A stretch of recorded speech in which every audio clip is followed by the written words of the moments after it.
5 وقت کی نماز یہ میرے نبی کی آنکھوں کی ٹھنڈک ہے. 5 وقت کی نماز اس امت کی شان پہچان ہے. اور اللہ تعالیٰ نے پہلی امتوں پر اتنی بڑی مشقت ڈالی کہ ان کی نماز مسجد کے علاوہ کہیں نہیں ہوتی تھی، مسجد میں ہی ہوتی تھی. ہمارے لیے کتنی آسانی کر دی. جاب میں ہے مصلی بچھا نماز پڑھ. چلو مصلی بھی کوئی نہیں، زمین دیکھ اس پر کوئی گندگی تو کوئی نہیں ہے، بس زمین بھی تیرے لیے پاک ہے، چل نماز پڑھ. اور آسانی کر دی. پانی کوئی نہیں ہے، کوئی بات نہیں، مٹی میں ہاتھ مار، منہ پہ مل، پھر ایک ہاتھ مار، یوں کر، چل نماز پڑھ، میں تیری قبول کروں گا. یہ کسی امت کے ساتھ یہ نہیں ہوا. انہیں وضو ہی کرنا تھا چاہے پانی 50 میل پر موجود ہو. اور ہمارے لیے پانی کوئی نہیں ہے، چلو تیمم، مٹی میں ہاتھ ہمارا یوں کیا، پھر ہاتھ ہمارا ایک یوں کیا ایک یوں کیا، چل بھائی اللہ اکبر قبول. عمار بن یاسر رضی اللہ تعالیٰ عنہ سفر میں تھے، ان کو نہانے کی ضرورت ہو گئی، نائٹ فال ہو گیا. تو انہوں نے سوچا کہ ویسے تو آدمی کو وضو کی ضرورت ہوتی ہے تو خالی منہ پہ ہاتھ مارا اور یوں کونیوں تک، لیکن مجھے تو غسل کی ضرورت ہے، تو خالی اس سے تو کافی نہیں ہوگا. تو انہوں نے کپڑے اتارے، اکیلے تھے، ریت کے اوپر کبھی یوں لیٹے کبھی یوں لیٹے کبھی یوں لیٹے، 3-4 دفعہ یوں یوں اور یوں یوں رول ہوتے ہوتے پھر انہوں نے نماز پڑھی. آئے اللہ کے نبی کی بارگاہ میں، یا رسول اللہ مجھے رات کو نہانے کی ضرورت پڑ گئی. تو میں نے کہا وضو کے لیے تو خالی یہ 2 دفعہ کرنا کافی ہے، تو یہ تو نہانا تھا، تو میں تو ریت میں خوب رول ہوتا رہا. میرے نبی نے انما یکفیک ضربتان، ارے سیدھے بندے عمار، اس کے لیے بھی اتنا ہی کافی تھا کہ تو یوں کرتا اور یوں کرتا اور تو پاک ہو جاتا.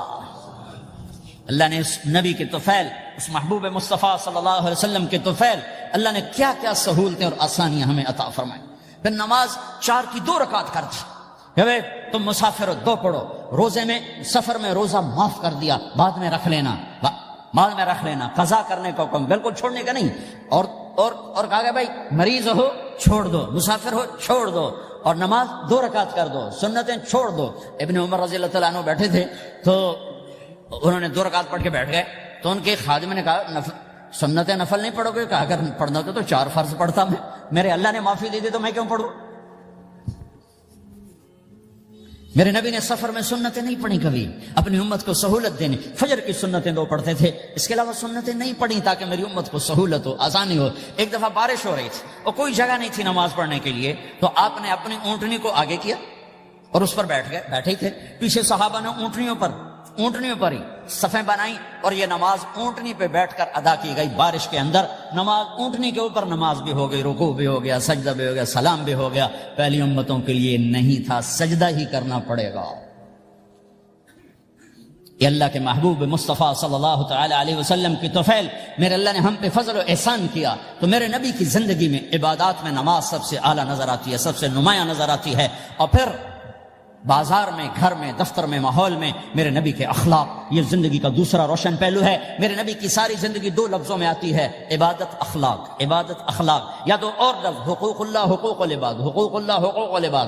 حقوق اللہ میں نماز سب سے اعلیٰ، اور حقوق العباد میں لوگوں کی برداشت کرنا، لوگوں سے درگزر کرنا، معاف کرنا، جھوٹ سے بچنا، دھوکے سے بچنا. میرے نبی سے پوچھا گیا یا رسول اللہ مسلمان کنجوس ہو سکتا ہے؟ ہم نے کہا ہو سکتا ہے. یا رسول اللہ مسلمان کمزور ہو سکتا ہے، بزدل ہو سکتا ہے، ڈرپوک ہو سکتا ہے؟ آپ نے کہا ہو سکتا ہے. یا رسول اللہ مسلمان جھوٹ بول سکتا ہے؟ آپ نے کہا نہیں، جھوٹ نہیں بول سکتا، جھوٹ نہیں بول سکتا. ہاں، الا لعنت اللہ علی الکاذبین، جھوٹوں پہ اللہ کی لعنت. اس لعنت کے ساتھ 400 پاؤنڈ بچا لیے، 4000 بچا لیے، 4 ملین بچا لیے، 4 بلین بچا لیے، 4 ٹریلین بچا لیے، ساری دنیا کو بچا لیا.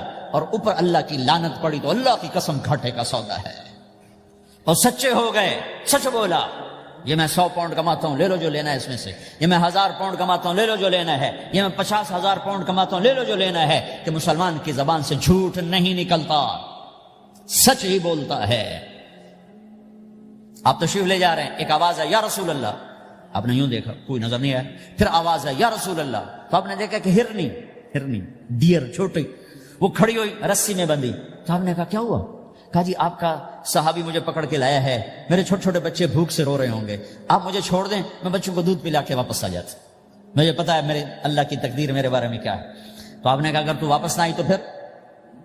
تو اس نے کہا مجھے اللہ جہنم میں ڈال دے. آپ نے اس کی رسی کھول دی، خود وہیں بیٹھ گئے. اس نے دوڑ لگائی اور پہاڑوں میں گم ہو گئی. تھوڑی دیر کے بعد وہ دوڑتی ہوئی آئی اور آ کے سر یا رسول اللہ میں حاضر ہو جاؤں. تو آپ نے اس کو باندھ کے وہیں آپ بیٹھ گئے نہیں. دیر کے بعد وہ صحابی آئے جنہوں نے اس کو شکار کیا تھا، پکڑا تھا. تو کہنے لگے ان کا یا رسول اللہ آپ کہاں کیسے؟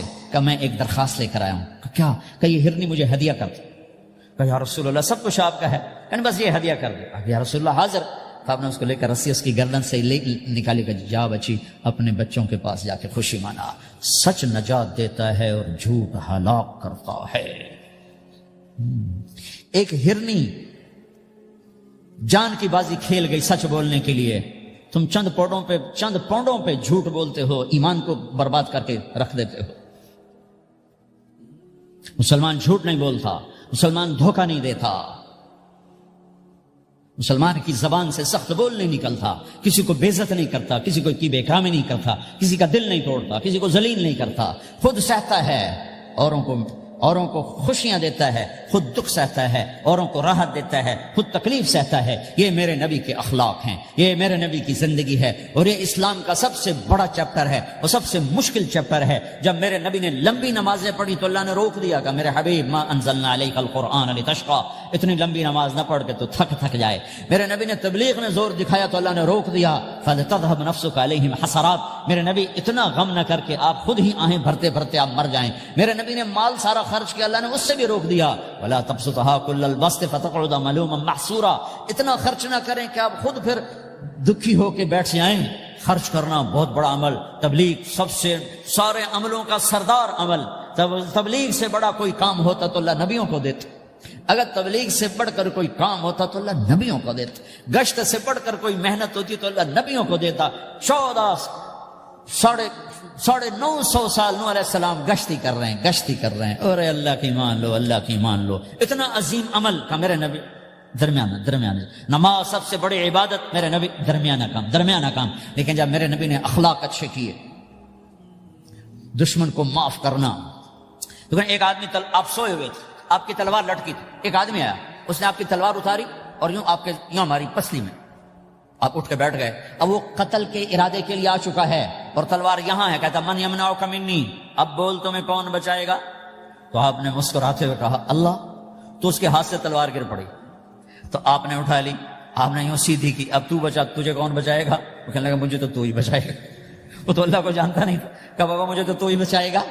تو آپ کہتے ہیں اس کا سر اڑا دو، یہ نبی کو قتل کرنے آیا ہے.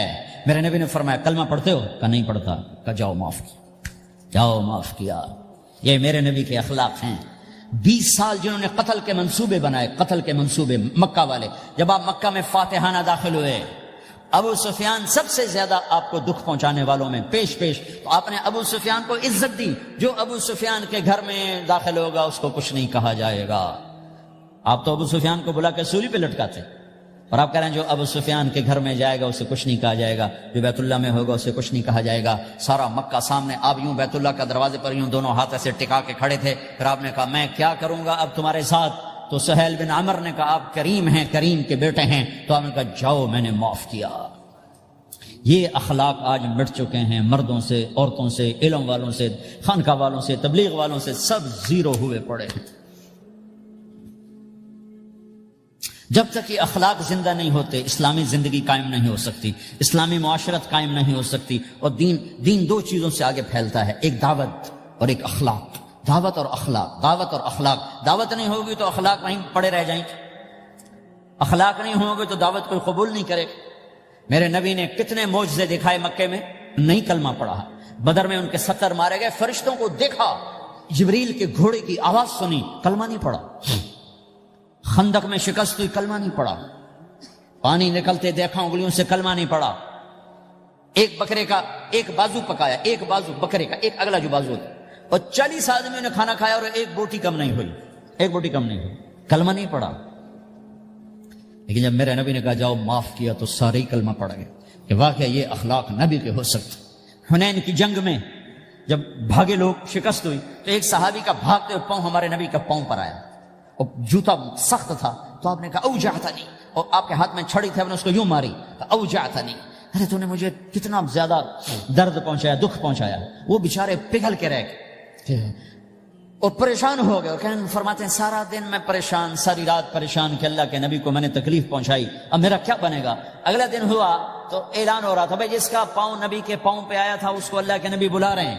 تو صحابی کہنے کہ میں نے سمجھا بس اب میری تو دنیا بھی گئی اور آخرت بھی گئی، اب میرے اوپر کیس بنے گا اور مجھے ڈانٹ ڈپٹ بھی ہوگی، میرا کتنا بڑا گھاٹا نقصان ہوگا۔ یہ حاضر ہوئے ڈرتے ڈرتے، تو آپ نے فرمایا میرے بھائی کل میں نے تمہیں چھڑی ماری تھی، وہ مجھے معاف کر دینا، اور یہ 80 اونٹ تمہیں ہدیہ دیتا ہوں، 80 کیملز یعنی 80 پراڈو، 80 رینج روور کا یہ میری طرف سے تمہیں ہدیہ ہے۔ وہ حیران پریشان، یہ میرے نبی کے اخلاق ہیں، یہ میرے نبی کے اخلاق ہیں۔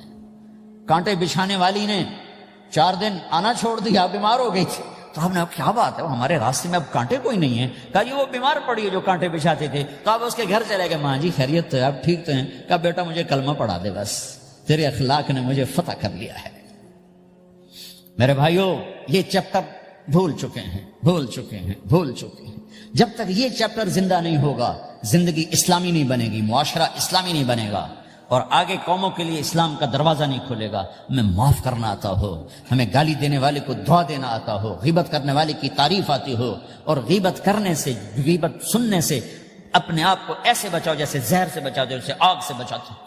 ایک دوسرے کو نفرت کا بول نہ بولو ورنہ ساری زندگی تباہ و برباد ہو جائے گی۔ میرے رب کی قسم، میرے نبی نے کہا ایک زبان کا بول انسان بولتا ہے اور جہنم کی گہرائیوں میں گر جاتا ہے، اور ایک زبان کا بول انسان بولتا ہے اور جنت کے درجات پر چڑھ جاتا ہے۔ یہ زبان بہت طاقتور چیز ہے، میں ہر بیان میں اس کو دہرا رہا ہوں کہ جتنا یہ عمل ختم ہو چکا ہے اتنا کوئی عمل بھی نہیں ختم ہوا ہے۔ اور ایک صحابی ہیں ابو دجانہ۔ کون ابو دجانہ؟ السابقون الاولون من المہاجرین والانصار، اس میں پہلی صف کے صحابہ۔ کون ابو دجانہ؟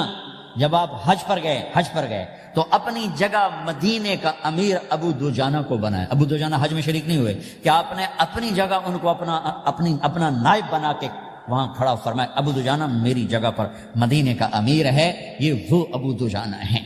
کون ابو دجانہ؟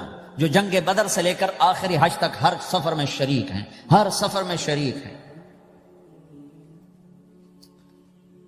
ان کی ایک بات میں بتانا چاہتا ہوں، پہلے تھوڑی سی ان کی ہسٹری بتانا چاہتا ہوں۔ کون ابو دجانہ؟ احد کی جنگ میں آپ نے تلوار اٹھائی، کہ اس تلوار کو کون لے گا؟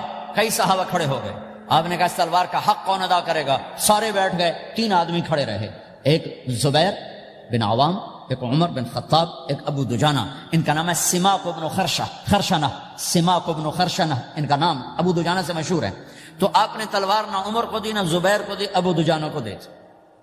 تو عمر رضی اللہ عنہ نے تو محسوس نہیں کیا، حضرت زبیر نے محسوس کیا کہ اس کو کیوں دی، مجھے کیوں نہیں دی؟ میں مہاجرین میں سے ہوں، میں پھوپھی کا بیٹا ہوں، میں اس سے دلیری میں کم نہیں ہوں۔ بلکہ حضرت زبیر کی دلیری کی تو دھک تھی، جدھر سلوار چلتی تھی کاٹتی چلی جاتی تھی، کہنے کہ میں دیکھوں گا یہ کیا کرتا ہے۔ تو ابو دجانہ کے پیچھے زبیر ہو لیے۔ تو ابو دجانہ نے جو حملہ کیا تو 3000 کا لشکر تھا، اس کو چیر کے پار نکل کے، پورے لشکر کو کاٹ کے پار نکل کے، اور آگے عورتیں کھڑی تھیں جو مکے کے لشکر کو تیار کر رہی تھی۔ نحن بنات طارق نمشی علی النمارق مشی القتل بوارق المسک فی المخالق المسک فی المفارق والذر فی المخالق ان تقبلوا نعانقی وتدبروا نفارقی فراق غیر وامقی، یہ گانا گا رہی تھی اور ان کو تیار کر رہی تھیں۔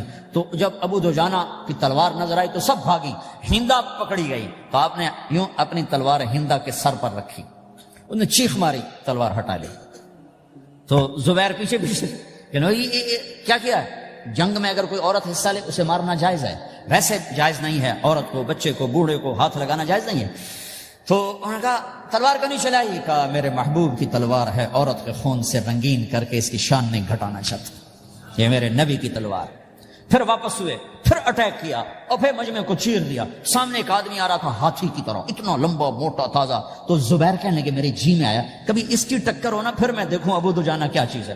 تو اللہ کا کرنا ایسا ہوا، ابو دجانہ دونوں آمنے سامنے ہو گئے۔ تو وہ ایسے شاہ سوار تھے کہ دونوں طرف کے لشکر ذرا تھم گئے اور وہ دونوں بھڑ گئے۔ ابو دجانہ کے اپنے جوہر، اس پہلوان کے اپنے جوہر، غبار اٹھا، مٹی اٹھی، اور اس کی اپنی طاقت، ان کی اپنی طاقت، انہوں نے ابو دجانہ کو اس نے زخمی کر دیا۔ ابو دجانہ نے جو جوش میں آ کے ماری تلوار، اس کو لگی یہاں، تو اتنی طاقت سے لگی کہ اس کے نیچے اتر کر 2 ٹکڑوں میں تقسیم کر دی، یوں ماری، تو ایک حصہ ادھر ایک حصہ۔ پھر یوں دیکھا اور اپنے چہرے سے لوہے کی ٹوپی اتاری، اما ترا انا ابو دجانہ، کیا دیکھ رہے ہو؟ میں ہوں ابو دجانہ، تلوار صحیح لی ہے میں نے، غلط نہیں لی۔ یہ ابو دجانہ ہیں۔ اور جب شکست ہو گئی احد کی جنگ میں، اور پھر 10-12 آدمی نے آپ کو گھیرے میں لیا ہوا تھا، ان میں ایک ابو بکر تھے، عمر تھے، علی تھے، طلحہ تھے، زبیر تھے، سعد بن ابی وقاص تھے، اور سہل بن حنیف تھے، عبادہ قتادہ بن نعمان تھے، اور ابو دجانہ تھے رضی اللہ تعالی عنہم۔ ان میں سے ایک ابو دجانہ بھی تھے، اور یمامہ کی جنگ میں ابو دجانہ شہید ہوئے، یمامہ کی جنگ میں شہید ہوئے۔ یہ ابو دجانہ کی تھوڑی سی سیرت آپ کے سامنے آئی ہے۔ اس کے بعد اب آپ ان کے قول کو سنو تاکہ اس کا وزن آپ کے سامنے آئے۔ یہ بدر کے شریک ہیں، اللہ کے نبی نے کہا بدر کا صحابی جو مرضی کرے بخشا گیا۔ یہ صلح حدیبیہ کے شریک ہیں، اللہ نے قرآن میں کہا لقد رضی اللہ، میں ان سے راضی ہو گیا۔ یہ صحابی ہیں، اللہ نے کہا کلا وعد اللہ الحسنى، اے میرا نبی تیرے ہر صحابی کے لیے جنت کا وعدہ ہے۔ اور اب یہ کیا کہتے ہیں؟ یہ کیا کہتے ہیں لوگو؟